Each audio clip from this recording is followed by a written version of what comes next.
20 minute. Sunt astea să prins clip nou, aici am călțile când scris. Pentru la școală, când sunt câteva ore și de să încep. Până aici să mergem la pele. Da, hai să mergem la pele. Care e acolo. Da, a venit Beli, în sfârșit. Uitați-o! E Beli, are vreo 9 ani și are din nou căței, trebuie să fete acum 6. E puțin bătrân la anul de tot și da, nu-i de rasă, ca dacă întrebați.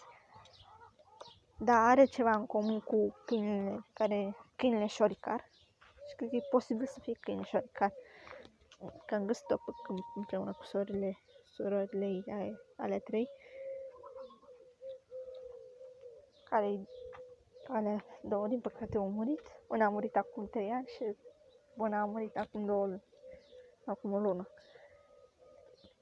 Și dacă m-am spus că prinde și băla știi, așa cheamă Bela. Bela! Bine. Eu îi spun Beli. E cam rea. Ticlitită. Uitați așa să vă arăt colții. Uitați colții. Are colți.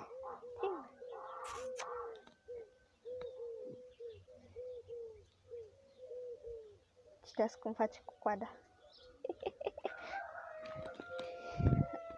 Dacă vă întrebați de ce ține urechile așa peste cap, pentru că are urechile blegi. Și ăsta e lanțul ei aici. Așa până la parul ăla ajunge. Bolul cu mâncare și bolul de apă. Care deocamdată nu o legăm acum. Aici are apă și la fel și aici. Are apă. Și acolo are.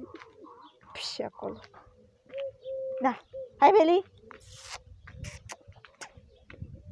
La Beli, hai. Hai. Eu s-o opresc doar 2 căței de la ea și cred că m-am gândit femeile sau mă spul și femeile. Ți-am încurcat codița acolo.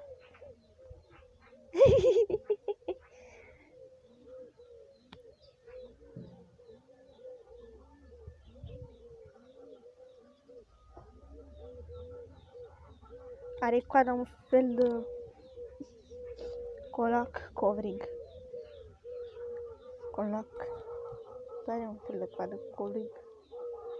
Și drept, adică o ține când și-o lasă în jos, o ține dreaptă, dar în sus mai mult și-o ține puțin covrig.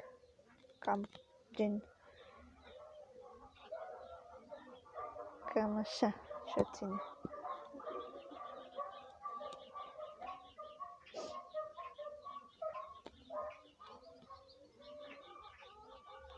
Beli! Da, trebuie niște câini acolo. Care-i legați. Deci să facem o poză.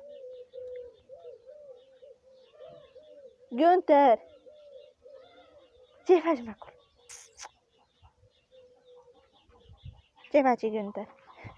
Bun, cam atât a fost cu acest episod. Uitați să mă lăsați like-ul, share, un subscribe și să vadă și la contul de pe telefonul meu, că pot să și acolo. Nu prea a fost stilic. Eu am fost Dea, pa, pa!